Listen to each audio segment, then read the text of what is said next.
Family walks in the snow.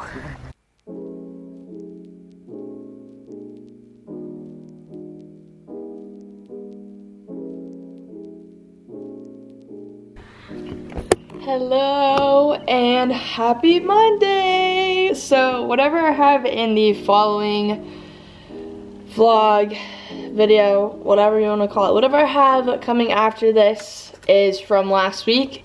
I shared some cooking, some little fam moments of us, and just a bunch of random stuff, but I wanted to start this vlog off on a different note. It actually was not what I was planning, but I really feel led to share this, and I've been praying that God can use this platform that I am creating with all of you wonderful people on it to share his goodness. Whether you're a believer or you're not a believer, I just want you to know you're welcome here, and I'm so glad that you're here. The church yesterday with my husband and was praying about how I could impact you guys on this channel, and I got this little nudge that said just pray for them. And regardless of if you're a believer or not a believer, I just want to tell you that you're loved, and I am gonna pray over you guys today, and that is something that I feel led to do. Dear Jesus, we just want to come to you right now. I want to thank you so much for the person on the other side of this screen right now watching this video. I don't know what season of life they're in, but I just pray over them. I pray over wherever they are in this life, God. I pray that they know how much they are loved. God, I pray that they see you and not me through this life, and it's all for your glory, Jesus. I pray over their well-being, their thoughts, their anxieties, God. I pray and we leave all of that at your feet right now. I pray over whatever they're struggling with in their current life right now, God. I pray over that as well. I pray over their families. I pray over their friendships. I pray over their life, and thank you so much, Jesus. Amen. Okay, so hopefully that can be an encouragement to you guys, and just know that I'm here for y'all. Thank you for the comments that you guys leave, and hopefully I can just be a friend to y'all on here, be, you know, as realistic as I can, and just share my life authentically. So that's my plan, but I did want to share that with you guys, and hopefully y'all enjoyed it. My basil is growing. I actually bought this at Five Below, and I got a little growth plant light, and I've been watering it, and I looked today and there's little, oh my goodness, I'm so excited, so excited. When I see this little baby grow and replant it later on once it gets really big, but we'll see. She just started to grow. Look at those little tiny little sprouts. I'm so proud, so cute. I'm gonna do some cooking tonight, some meal prep for the week. I went and got some groceries earlier. Now I'm gonna prepare everything. I got some really nice fruits and veggies and meat, and I'm just gonna prepare it all. So I meal prep this every single week, and I love it, and it's such an affordable dinner. So basically all you need is a crock pot, whatever seasonings you like, and then obviously you can use chicken breasts. I just love chicken legs. I think that they're like fall off the bone when you put them in the crock pot like this, and they just taste so amazing. So here's what I do. I'm gonna put these in the crock pot just as is, no broth, no nothing. Yes, it's that easy. And then you just put whatever seasonings you want, and you put it on high for 4 hours, and then I'll show you guys after they're done, but that's it. They are seasoned, and literally all I did was put some fiery 5 pepper seasoning on them, and then I also put some garlic pepper on there, or not garlic pepper, garlic seasoning, and then now I cover it and cook it on high for 4 hours, and I come back and they'll be so juicy and so good for the week, and they're amazing reheated too, so definitely give this a try. Alright, so now I'm gonna prep some broccoli.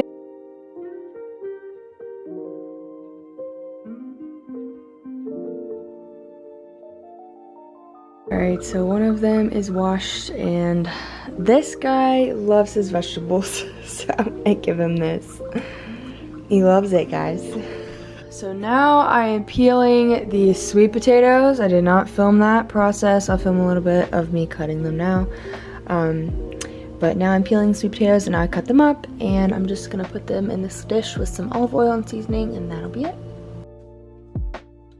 is ready to go in the oven. All potatoes and broccoli are done, so the aromas are aroming. But these actually really do smell really good, so I'm excited to eat these. I'm gonna wait for them to cool off, and then I will put them in containers. Alright, so as I said in my last vlog, I absolutely love getting exotic fruit. So guys, this papaya, oh my goodness, I'm so excited to eat this. I also got some passion fruit, so I'm gonna cut that up and I'll show you guys.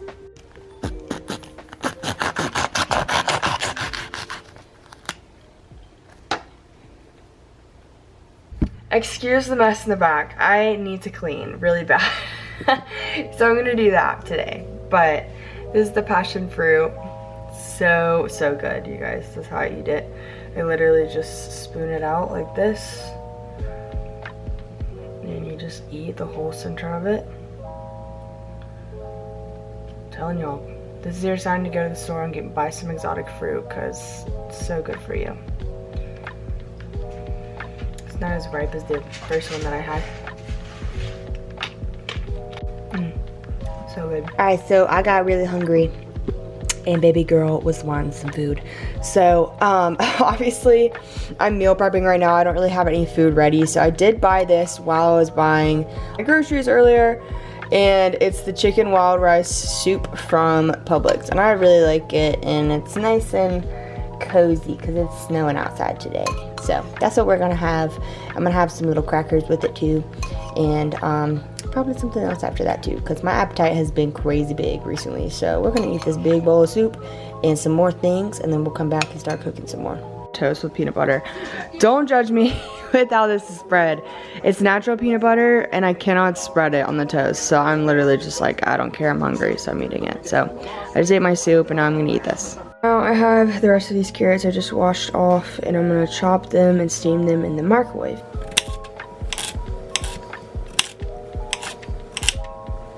This guy loves carrots, so you wanna sit? Sit. Good boy. You wanna sit pretty? Good boy. Here you go. There. So good. He's always loved carrots ever since he was a baby.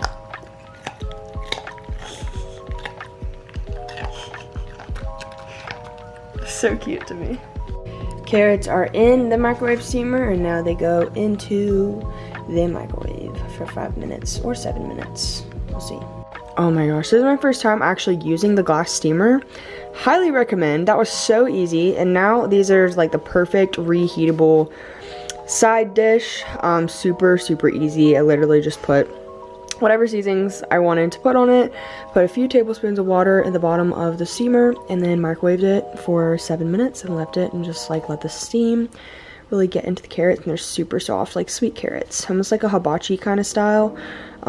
So good. Recommend definitely using a steamer if you have one for your veggies and just for prepping for the week. But yeah, so I'm gonna wait for this turkey to thaw out for tomorrow, but I'm gonna have some pasta for dinner. I made some pasta yesterday. This doesn't look very appetizing in this container, but it's pesto ground chicken pasta, and it's so good, and honestly I could eat this like all day. It's so good. All right, so here is dinner. I put some feta cheese on top, but it's just vegetable rotini. I think that's how you say it. Vegetable noodles with pesto with a little bit of cheese on top. So yep. Okay, so this is like a cheeseburger bowl, except I don't have beef. I only have turkey today. So I put rice, and then I put turkey, ground turkey, and then cheese, pickles, ketchup, mayonnaise, mustard, just like cheeseburger. Obviously you can do iceberg lettuce, but I did spinach because it's a little healthier, and then shredded cheese. So now I'm gonna go eat this. Thank you. Welcome. You did it backwards. I did. Huh? Huh? Said it's weird backwards tying shoes. Oh. You're not doing your own. Oh yeah. Just pulling Dad all the way down there. Look at all that snow. Baby girlie's in my jacket. All nice and bundled up.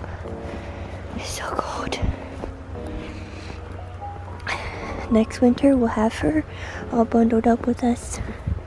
She'll be a little chunky girl. A little sweet girl.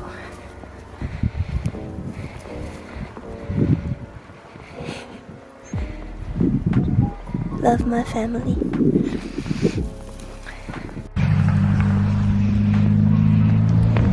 Say hey. Hello. Hello. Love you. I do too. Bye.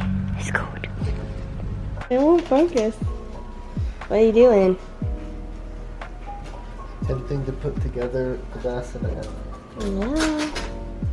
We did it. Bassinet is officially set up, and now it will go in the middle room until we figure out where else we want to put everything. Look. Oh my goodness. Oh, you see her? I'm gonna see. I knew I wanted to make her a blanket, and I was like, how can I make her a blanket if I don't know how to knit or crochet? So I taught myself to crochet and I learned it. I'm still learning, and it's not perfect, and the colors are kind of random, but I hope she loves it, and I hope she treasures it and grows up and knows that her mom put all the love that she could into it. So I'm gonna go do that, and I'll take y'all along with me. At first I had planned on making it just pink, but then I ran out of one whole ball of yarn, and then these are the only two, or this is the only one that I had left. There's Kina. And so now it's got these colors, but I think it'll be cute with her nursery. So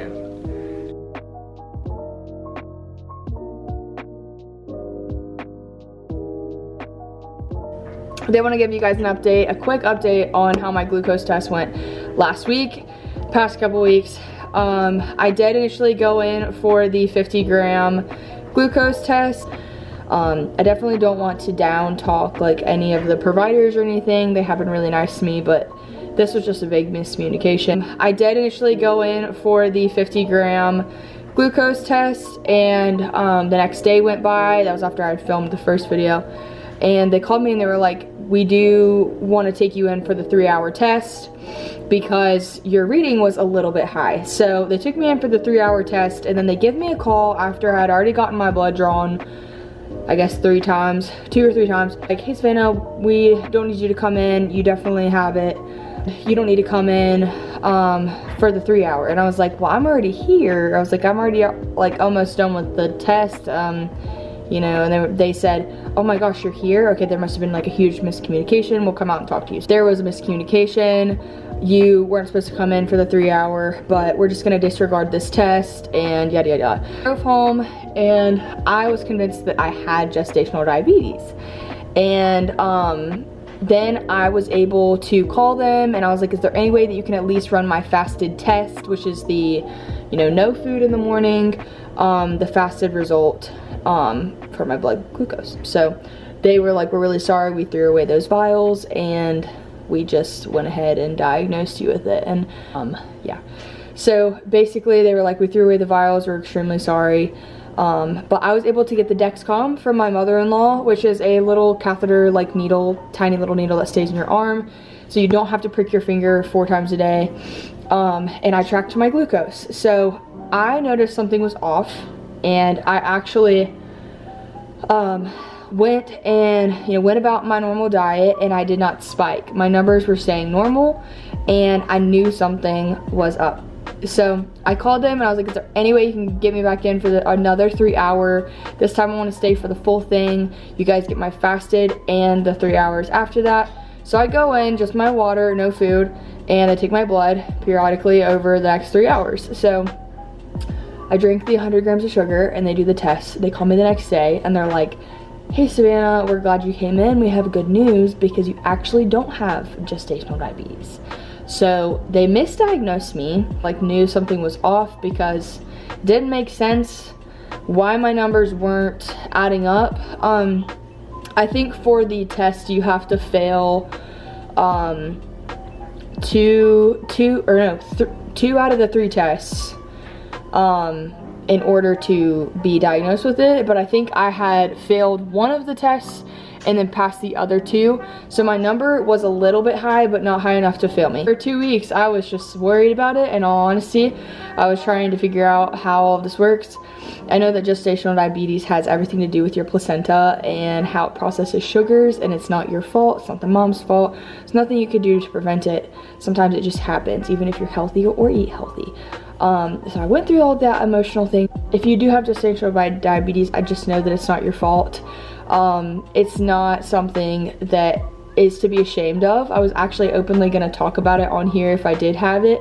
But a lot of women get it actually and don't talk about it. So I was actually planning on talking about it, but now that I don't have it, I'm just sharing my experience with thinking that I did have it, and then turning out I didn't have it.